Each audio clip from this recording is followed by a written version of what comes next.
샬롬. 창세기 강의 135번째 물이 바다 덮음같이 찬양함으로 시작하겠습니다.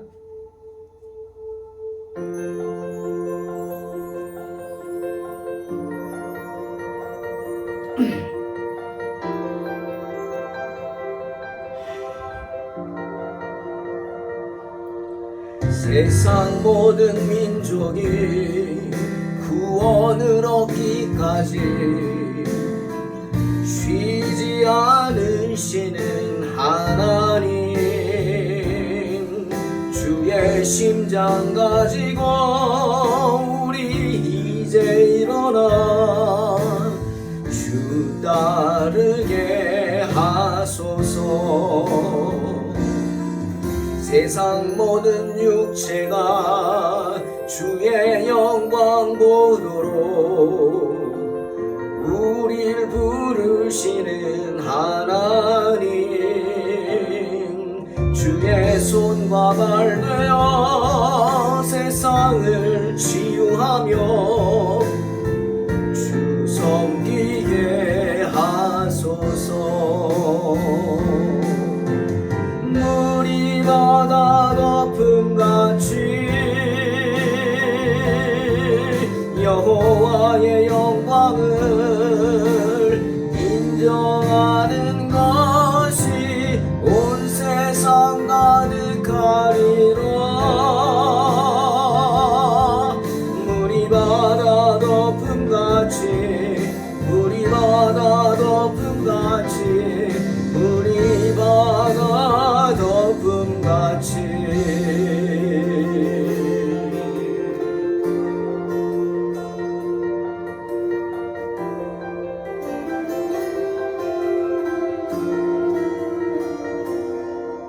세상 모든 민족이 구원을 얻기까지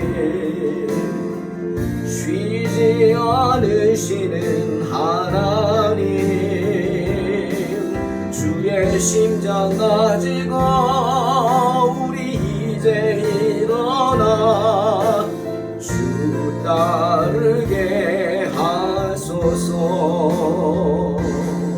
세상 모든 육체가 주의 영광 보도록 우리를 부르시는 하나님,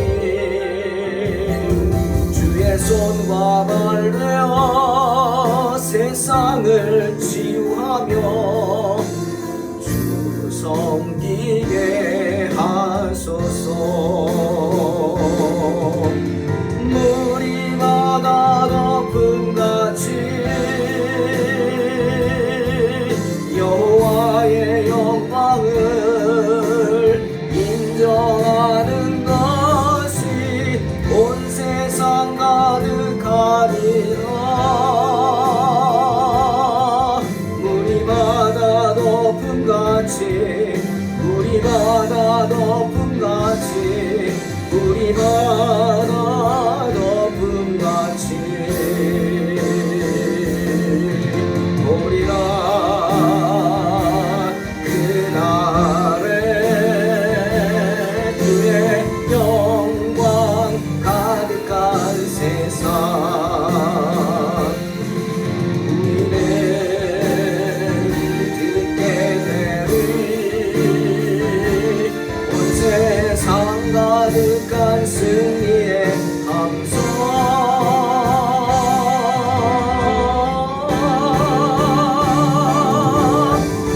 물이 바다 덮음같이 여호와의 영광을 인정하는 것이 온 세상 가득하리라.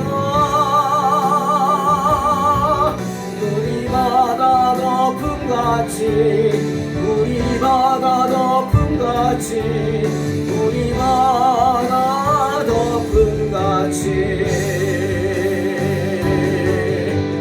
물이 바다 덮음같이 여호와의 영광을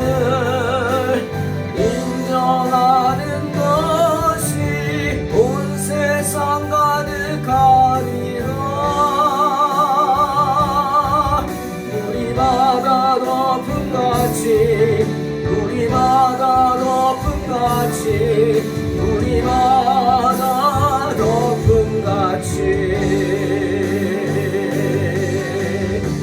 우리 바다 같이 우리 바다 덮음 같이 우리 바다 덮음 같이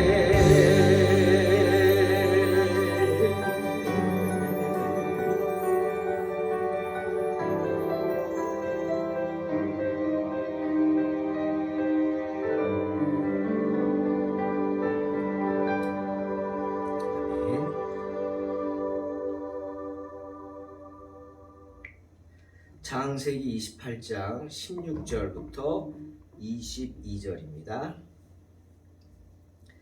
야곱이 잠이 깨어 이르되 여호와께서 과연 여기 계시거늘 내가 알지 못하였도다. 이에 두려워하여 이르되 두렵도다 이곳이여 이것은 다름 아닌 하나님의 집이요 이는 하늘의 문이로다 하고 그곳 이름을 베델이라 하였더라. 이 성의 옛 이름은 루스더라.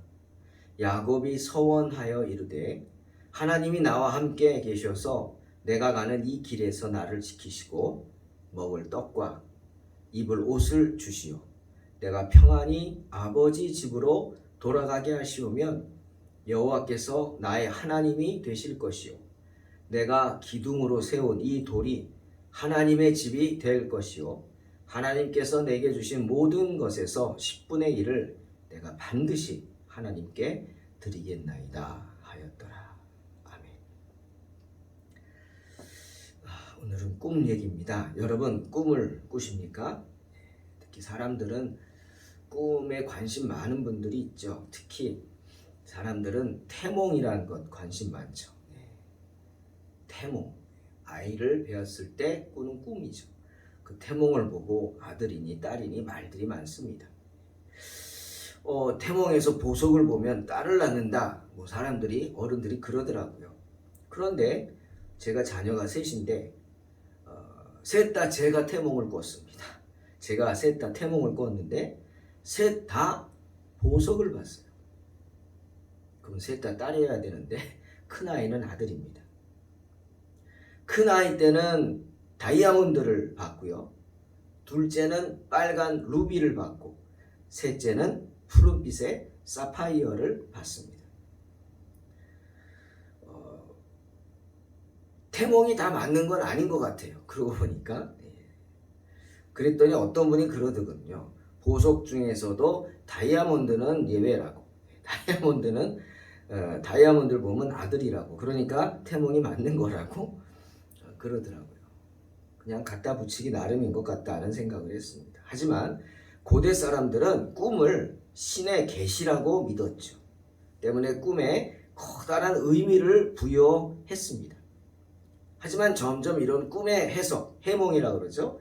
미신적으로 타락하고 점점 무식한 사람들의 전유물이다. 이렇게 취급이 되기 시작했습니다.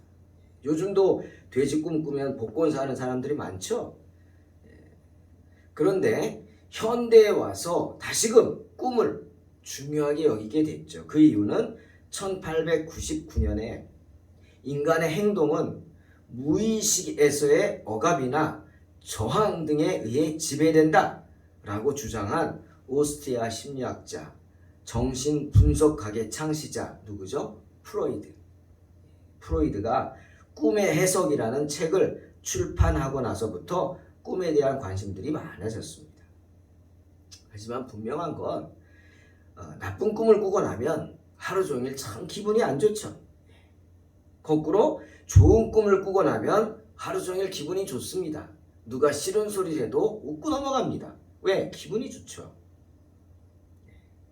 그러니 프로이드의 말 그대로라면 하나님의 은혜를 사모하면서 하나님 만나기를 사모했던 야곱이 베델에서 하나님을 만나는 꿈을 꾼 것은 너무도 당연한 거예요. 왜?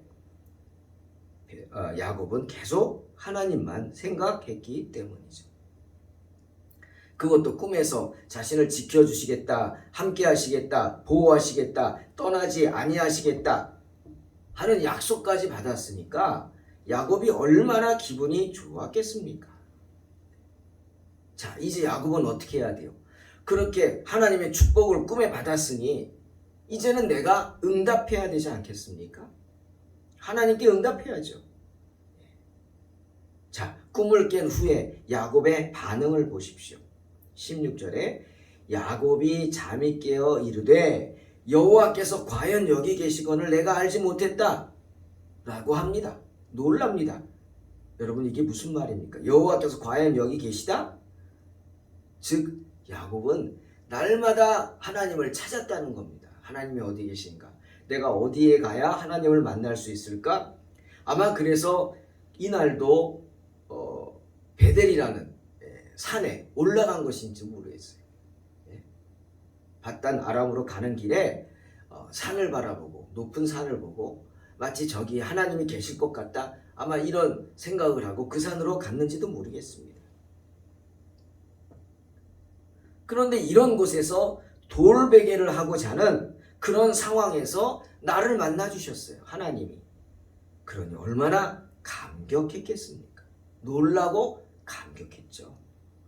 그런 어려운 처지에 있는 나를 만나 주신 하나님께 너무도 감사한 것입니다. 자신의 죄를 용서해 주시고 어떻게 했어요? 이제는 자신을 하나님도 이스라엘의 장자로 인정해 주셨죠. 그 하나님의 은혜에 감사합니다. 그 살아계신 하나님과의 만남을 다른 사람들에게 어떻게 알리겠어요? 여러분, 하나님을 만나셨잖아요. 그 만남을 어떻게 얘기합니까? 우리는 체험이라고 그러죠. 성령의 체험, 주님을 만난 체험, 감격. 그것을 어떻게 전할 수 있습니까? 그 감격은 나만이 아는 감격이죠. 나 이상은 다른 사람이 내가 받은 그 감격을 받을 수 없어요. 그 감격, 그 체험은 어떻게? 나와 하나님과의 확신에 찬 만남입니다. 야곱도 마찬가지예요. 베델에서의 꿈의 사닥다리를 본 그 환상의 체험은 하나님이 살아계시다고 하는 확실한 증거를 야곱은 체험한 거예요. 살아계신 하나님과의 확실한 만남을 야곱은 체험한 거예요. 평생 그 만남의 체험을 잊을 수 없었을 것입니다. 오늘 말씀을 통해서 우리는 한 가지 분명한 사실을 압니다. 하나님은요, 어디든 찾아오십니다. 아멘. 하나님이 찾아오실 수 없는 것은 하나도 없다는 거예요. 알아야 합니다. 그 전에 하갈이 고백하잖아요. 하갈이 누굽니까? 창세기 16장 13절에서 아브라함의 첩이죠. 사라의 핍박을 받아서 하갈이 임신한 채 도망갑니다.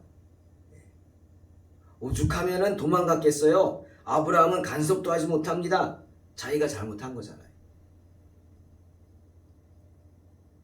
도망가던 하갈. 이제 광야에서 죽게 생겼는데, 갈증으로 죽게 생겼는데 하나님의 은혜를 받습니다. 하나님이 하갈에게 샘을 보여주시죠. 그래서 죽지 않고 삽니다. 그 샘을 하갈이 뭐라 그래요? 부엘라 헤로이라고 합니다. 그리고 부엘라 헤로이의 하나님을 만났다 고백합니다. 부엘라 헤로이가 무슨 뜻입니까? 나를 살피신다는 뜻이에요. 사라의 핍박을 피해서 광야로 쫓겨나도 도망갔지만 하나님이 나를 살려주셨다는 거예요. 나의 형편과 처지를 살펴주셨다는 거예요. 그래서 샘이 터지게 하셔서, 샘이 솟게 하셔서 그 물을 마시고 내가 죽지 않고 살았다는 겁니다. 하갈은요, 애굽 여인입니다. 이방인이에요. 하지만 아브라함의 씨를 받은 여인이죠. 하나님의 자녀를 잉태한 여인입니다. 그러니 하나님이 어떻게 그런 하나님의 자녀를 잉태한 여인을 함부로 놔두겠습니까? 죽게 놔두겠어요? 아니죠. 살피시죠. 하갈은 체험한 거예요. 부엘라 헤로이. 아, 나도 이제 하나님의 자녀이구나. 하나님도 나를 하나님의 자녀로 인정해 주시는구나. 깨달은 거예요. 그래서 나를 살피시는 하나님이다는 의미로 그 샘의 이름을 부엘라 헤로이라고 지은 것입니다. 그런데 오늘 야곱이 그런 심정입니다. 아, 하나님이 나를 이제 인정해 주시는구나. 부모도 나를 쫓아냈잖아요. 그리고 나를 따르던 모든 사람들도 나를 외면했잖아요. 난 혼자거든요. 그런데 하나님이 꿈속에 나타나서 다 떠나도 나는 너를 떠나지 않겠다. 축복하십니다. 그러니 야곱이 얼마나 기쁘겠어요. 하나님이 나를 인정해 주시는 거예요. 이스라엘의 장자로. 하지만 야곱은 큰 기쁨도 잠시 큰 두려움을 느낍니다. 그래서 고백하죠. 두렵도다 이곳이요 이것은 다름 아닌 하나님의 집이요 이는 하늘의 문이로다 고백하는 겁니다. 하나님을 만났다는 것. 옛날 구약의 사람들은 하나님 만나면 죽는다고 생각했죠. 내가 죄가 많아서 불타버린다고 생각했어요. 하나님은 불이시기 때문에 두렵죠. 그리고 지금 자기가 있는 장소에서 천국 문이 열렸잖아요. 아, 여기가 하나님의 집이고 하나님의 전이구나. 야곱은 그 베델이라는 곳에서 이름도 루스에서 베델로 바꿨죠. 거기서 하나님 앞에 언약을 하는 새로운 행동을 세 가지를 하게 됩니다. 자신을 만나주신 하나님을 기념하기 위한 변화된 모습이죠. 첫째는 자기가 자던 그 돌베개를 하던 그 돌을 베고 자던 돌을 세워서 기둥으로 삼습니다. 그리고 위에 기름을 붓습니다. 아브라함이 그랬던 것처럼 단을 쌓고자 하는 겁니다. 물론 지금은 쌓을 형편이 안 되죠. 하지만 후에라도 와서 다시 제단을 쌓겠다. 그런 의미로 자기가 베고 자던 그 돌을 가져다가 기둥으로 세워놓고 기름을 부어놓은 것입니다.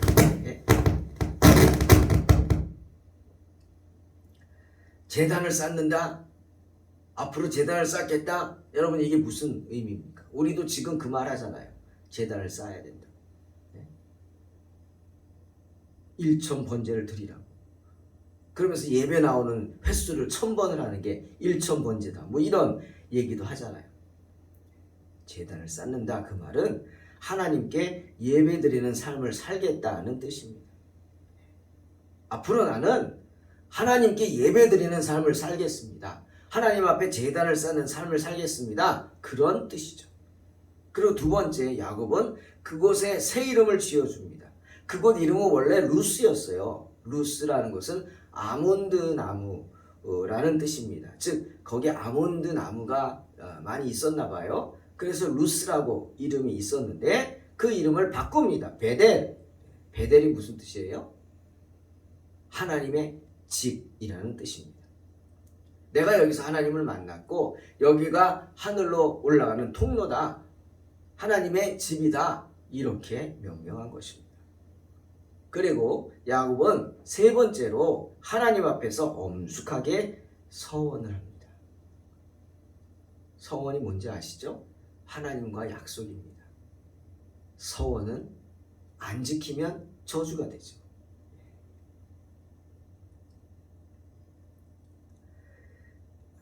첫 번째로 여호와께서 나의 하나님이 되실 것입니다.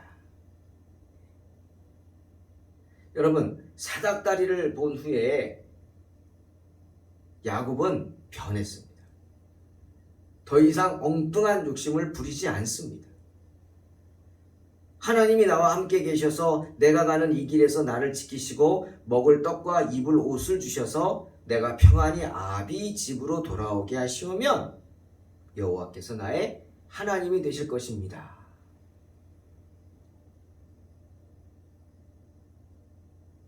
소박한 소망이죠. 지금 가는 길에서 나를 지켜주시면 매일매일 하나님께 감사하는 삶을 살겠습니다. 고백하는 겁니다. 일용할 양식만 주셔도 나는 감사하겠다고 고백해요. 참 낯선 모습 아닙니까? 자기 욕심 채우겠다고 수단과 방법도 가리지 않고 아비를 속이고 형을 속였던 야곱에게서 이런 모습이 있다는 것 참 상상하기 힘든 그런 모습이죠. 절제되고 겸손한 모습. 여러분 야곱은 변했습니다. 거룩하신 하나님, 베델에서 거룩하신 하나님을 만나곤 야곱은 변화되었습니다. 왜일까요? 거룩하신 하나님의 경외심을 느꼈기 때문이 아닐까요? 이 베델의 사건 이후에 야곱의 신앙의 모습이 달라진 것입니다. 또 야곱은 두 번째 소원을 합니다. 내가 기둥으로 세운 이 돌이 하나님의 집이 될 것입니다. 소원합니다. 즉, 내 삶 속에서 이 베델의 사건을 늘 기억하겠다는 것이죠. 평생 하나님께 예배 드리는 삶을 살겠다는 거예요. 실제로 야곱이 이 약속을 지키죠. 후에 다시 돌아옵니다. 창세기 35장 7절 보니까 돌아와서 그 베개를 중심으로 제단을 쌓는 것을 보게 됩니다. 변화됐죠. 그리고 또 세 번째 서원 뭡니까? 하나님께서 내게 주신 모든 것에서 10분의 1을 내가 반드시 하나님께 드리겠습니다. 서원합니다. 바로 11조의 서원이죠. 물질의 서원입니다. 왜 야곱이 이렇게 물질의 서원을 했을까요? 바로 물질의 유혹을 이기겠다는 것입니다. 저는 항상 11조 기도할 때 얘기합니다. 11조를 하나님께 드림으로 물질에 지배당하지 않고 물질을 다스리는 자가 되게 하소서. 우리 성도들이 기도합니다. 그리고 11조란 하나님의 것이죠. 하나님의 것을 하나님께 드리는 겁니다. 어떤 목사님은, 제가 신앙생활하던 교회 목사님은 늘 헌금 기도할 때 그렇게 얘기해요. 우리 성도들이 11조를 도둑질하는 죄인 되지 않게 해달라고. 아주 무서운 기도인데, 그만큼 11조라는 것은 해도 되고 안 해도 되는 것이 아니라 내가 하나님의 사람이고 나에게 하나님의 신앙이 있다면 힘써야 한다는 겁니다. 그 정도에 대해서는 신앙입니다. 내 신앙이에요. 마음에 원하는 대로 하나님께 마음의 신앙대로 할 수 있는 것이 바로 이것입니다. 그러니까 하나님을 시험하는 게 되겠죠. 여러분, 11조라는 것은 하나님 집에 모든 필요한 것들을 공급하는 재원입니다. 교회의 재정이요? 주정헌금으로 돌아갑니까? 안 됩니다. 주정헌금이, 주일헌금이 얼마나 나올까요? 성도들이 믿음으로 하나님께 드리는 11조를 중심으로 돌아가게 돼 있어요. 그러니 하나님께서 내게 주신 모든 것에서 10분의 1을 반드시 내가 하나님께 드리겠다. 내가 교회에 충성하겠다는 겁니다. 내가 가진 것으로 주님께 드리는 의무를 다해서 하나님의 제단을 지키고 가난한 백성들을 전도하는 사역에 힘쓰겠다는 것입니다. 사랑하는 성도 여러분, 하나님의 제단을 지키는 일과 교회가 주님을 모른 채 죽어가는 하나님의 백성들을 돌볼 수 있도록 힘쓰는 사역은 주님을 사랑하는 하나님의 종들, 바로 저와 여러분의 사역입니다. 자기밖에 모르던 야곱이, 자기 욕심을 채우기 위해서는 수단과 방법을 가리지 않던 야곱이 베델에서 이렇게 변화됐습니다. 왜? 살아계신 하나님을 만났기 때문이에요. 때문에 체험신앙이 이렇게 중요한 것입니다. 하나님의 자녀로 거듭나게 하는 것이기 때문이죠. 사랑하는 성도 여러분, 하나님을 믿는 믿음 중요합니다. 하지만 또 중요한 게 있다면 바로 고린도후서 2장 15절 말씀, 우리는 구원받는 자들에게나 망하는 자들에게나 하나님 앞에서 그리스도의 향기라는 말씀처럼 세상을 향해서 그리스도의 향기를 바라는 것입니다. 그리스도의 향기가 무엇입니까? 신앙 행위입니다. 나의 신앙을 밖으로 드러내는 모습입니다. 우리의 삶을 통해서 교회를 섬기고 세상을 섬기는 모습입니다. 야곱과 같이 하나님께 소원한 것들을 지키는 모습입니다. 여러분의 맡겨진 삶 속에서 이런 베델의 사건이 많아지시기를 주님의 이름으로 축원합니다. 그래서 살아계신 하나님을 만남으로 그리스도의 향기를 바라는 복된 삶, 복된 인생을 사시기를 주님의 이름으로 축원합니다. 기도하겠습니다. 하나님 감사합니다. 저희들에게 귀한 믿음을 주셔서 하나님을 알게 하시고 또한 변화되게 하시고 믿음으로 거듭나게 하시니 감사합니다. 야곱이 베델에서 하나님을 만나 이렇게 변화된 것처럼 우리도 매일매일 순간순간 꿈속에서라도 주님을 만나 주님 체험함으로 그 체험 신앙으로 승리하게 하여 주시옵소서. 하나님은 살아계십니다. 우리를 통해 놀라운 일을 행하기를 원하십니다. 우리는 구원받는 자들에게나 망하는 자들에게나 하나님 앞에서 그리스도의 향기라고 하는 바울의 말씀을 묵상하며 늘 승리하는 삶을 살게 하여 주시옵소서. 예수님의 이름으로 기도하옵나이다. 아멘. 이름으로 승리하시기 바랍니다.